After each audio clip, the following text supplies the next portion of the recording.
મુખ્યમંત્રીશ્રીની ગરિમામય ઉપસ્થિતિમાં જિલ્લા શિક્ષણ સમિતિ મહેસાણા સંચાલિત કોચવા ગામે હેમા ગૌરી અશોકકુમાર બારોટ વિદ્યા સંકુલ લોકાર્પણ સમારંભ યોજાયો। કોચવા ગામે શાળા લોકાર્પણ પ્રસંગે મુખ્યમંત્રી શ્રી ભૂપેન્દ્ર પટેલે જણાવ્યું હતું કે આઝાદી બાદ સતત સમરસ કામનું નિર્માણ કરીને આ ગામે અન્ય ગામોને પ્રેરક ઉદાહરણ પૂરું પાડ્યું છે। મુખ્યમંત્રીશ્રીએ જણાવ્યું હતું કે છેલ્લા દાયકાઓ બાદ સતત ત્રીજી વખત પ્રધાનમંત્રીશ્રીએ શપથ લઈને રાજ્યમાં ડબલ એન્જિનની સરકાર થકી અનેક વિકાસ કાર્યોની જનતાને ભેટ આપી છે।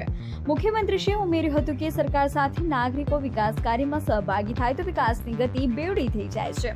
તેમણે વધુમાં જણાવ્યું હતું કે પ્રધાનમંત્રીશ્રીની પરિકલ્પના સૌનો સાથ સૌનો વિકાસ અને સૌના પ્રયાસ થકી સાથે લઈને ચાલવાની કાર્યપદ્ધતિને આજે કોચવા ગામે પરિપૂર્ણ કરી છે। આ પ્રસંગે ઇન્ડિયન ફોરેસ્ટ સર્વિસમાં ઉત્તીર્ણ થયેલ મયુર કૃષ્ણકાંતનું સ્વાગત મુખ્યમંત્રીશ્રી દ્વારા કરવામાં આવ્યું હતું। મુખ્યમંત્રીશ્રી સહિત મહાનુભાવનું સ્વાગત ગ્રામજનો અને દાતાશ્રી પરિવાર દ્વારા કરાયું હતું। આ લોકાર્પણ સમારોહમાં સાંસદ શ્રી હરિભાઈ પટેલ, રાજ્યસભા સાંસદ મયંકભાઈ નાયક, પૂર્વ નાયબ મુખ્યમંત્રી નીતિનભાઈ પટેલ, પૂર્વ સાંસદ શારદાબેન પટેલ, પૂર્વ ગૃહમંત્રી રજનીભાઈ પટેલ, જિલ્લા પંચાયત પ્રમુખ તૃષાબેન પટેલ, ધારાસભ્ય શ્રી સરદારભાઈ ચૌધરી, ધારાસભ્ય શ્રી કરસનભાઈ સોલંકી, ધારાસભ્ય શ્રી જે ચાવડા, મહેસાણા જિલ્લા કલેક્ટર શ્રી એમ નાગરેશન, જિલ્લા વિકાસ અધિકારી ડોક્ટર હસરત જસ્મીન, અગ્રણી વિરીજભાઈ રાજકોર, અવિરાજ ચેરિટેબલ ટ્રસ્ટ ફાઉન્ડેશનના ચેરમેન અશોક બારોટ, દાતા પરિવાર, કોચવા ગામના ગ્રામજનો સહિત અનેક અગ્રણીઓ અને પદાધિકારીઓ ઉપસ્થિત રહ્યા હતા। એક સપનું હતું કે ગામની શાળા એક ઉત્તમ શાળા કે આખા ગુજરાતમાં ન હોય એવી શાળા બનાવી। આર્થિક રીતે સંપન્ન માતા પિતાના બાળકો તો મોટી સ્કૂલોમાં ઊંચી ફી ખર્ચી અને જઈ શકે, પરંતુ ગામડાના બાળકો, આજે ગરીબ ઘરના જે બાળકો છે એમને આદર્શ શિક્ષણ જો મેળવવું હોય તો એમની કેપેસિટી તો હોતી નથી। સરકારી સ્કૂલોમાં કમનસીબે એ હકીકત છે કે ઇન્ફ્રાસ્ટ્રક્ચર એટલું સારું નથી હોતું, તો એક એવા ઇન્ફ્રાસ્ટ્રક્ચર સાથેની સ્કૂલ કે જે પ્રાઇવેટ સ્કૂલને પણ કોમ્પિટ કરી શકે એવી શાળા બનાવવાનું સપનું હતું, જે આજે સાકાર થયું છે। અને એમાં આપણા રાજ્યના મુખ્યમંત્રી શ્રી ભૂપેન્દ્રભાઈ પટેલ સાહેબે હાજરી આપી અને કાર્યક્રમ નિભાવ્યો। આ શાળા બનાવવામાં 3.5 કરોડ ઉપરનો ખર્ચ થયો છે, જેમાં આપણા દ્વારા સરકારનો એક પણ પૈસો ગ્રાન્ટ લેવામાં આવેલી નથી।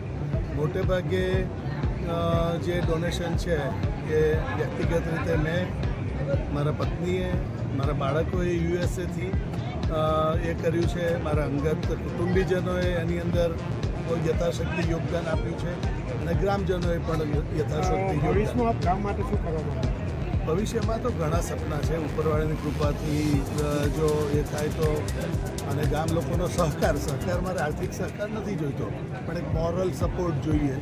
જો એવો સપોર્ટ મળે તો મારો નેક્સ્ટ પ્રોજેક્ટ છે કે મારે સિનિયર સિટીઝન હોમ, એટલે હું ઘરડા ફોર્મમાં નથી બનાવવા માગતો, senior citizen day care unit, જેમ કે નાના બાળકો દિવસે સ્કૂલે જાય, સાંજે પોતાના ઘરે પાછા આવે અને બાળકોને પ્રાઇવેટ સ્કૂલોમાં કેવી સુંદર મજાની પ્રવૃત્તિઓ કરવામાં આવતી હોય છે, તો વડીલોને આવું પ્રવૃત્તિસભર દિવસ રહે અને આખો દિવસ ઘરની બહાર હોય, એમને ન્યુટ્રિશનલ ફૂડ મળે। અને મારી સંસ્થાની બસો આજુબાજુના ગામોમાંથી વડીલોને લઈ આવી અને આ અહીં આગળ એમનો સરસ મજાનો દિવસ ને એમનામાં પડેલી ક્ષમતાઓને પણ આપણે ઉપયોગ કરવી છે। તો આવો એક સપનું છે ઉપરવાળાની કૃપાથી પૂર્ણ। સેવાકીય પ્રવૃત્તિનો વિચાર ક્યાંથી આવે? અમારા પરિવારનો એક બેઝિક સ્વભાવ રહેલો છે કે કોઈના કોઈ સ્વરૂપે અમે સખાવત કરતા જ રહીએ છીએ। જેમ અમારી આર્થિક ક્ષમતા વધી એમ એનો સ્કેલ મોટો થતો ગયો। વિઝનરી ફેમિલી છે અમે। હું હંમેશા દૂરનું વિચારી અને અમલમાં મૂકવામાં મારી બહુ ક્વિકનેસ, એમ કે મને કોઈ પણ વસ્તુનું વિચાર હતું એના માટે બહુ રાહ જોવામાં નથી માનતો, એનો તુરંત તાત્કાલિક અમલ કરવાનો, સારા વિચારને તરત જ અમલમાં મૂકવાનો, ખોટો આવે તો એને પાછળ ધકેલી દેવાનો। આ ગામમાં તમે કેટલા વર્ષથી સરપંચ છો? આ ગામનો હું છેલ્લા 25 વર્ષથી બિનહરીફ સરપંચ છું। આજે જેટલા બી ગ્રામ પંચાયતને એવોર્ડ મળી શકે બધા જ એવોર્ડ અમારે એને મળેલા છે। આજે અમારી તમે ગ્રામ પંચાયત બી જુઓ તો હું બેટ મારીને કહું કે કદાચ જિલ્લામાં તો ઠીક, પણ રાજ્યમાં બહુ ઓછી ગ્રામ પંચાયતો આટલી સુવિધા સગવડતાવાળી હશે। એટલે જે કંઈ પણ કરવું જીવનમાં ઉત્તમ કરવું એવા મુદ્રા લેખ છે। આપની લોકપ્રિયતાનું કારણ? લોકપ્રિય છું કે નહીં એવું મારી જાતે ને જાતે આત્મશ્લાઘા કરું એ વસ્તુ ખોટી પડે.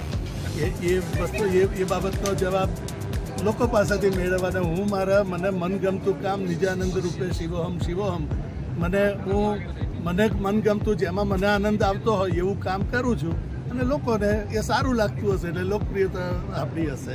ધન્યવાદ.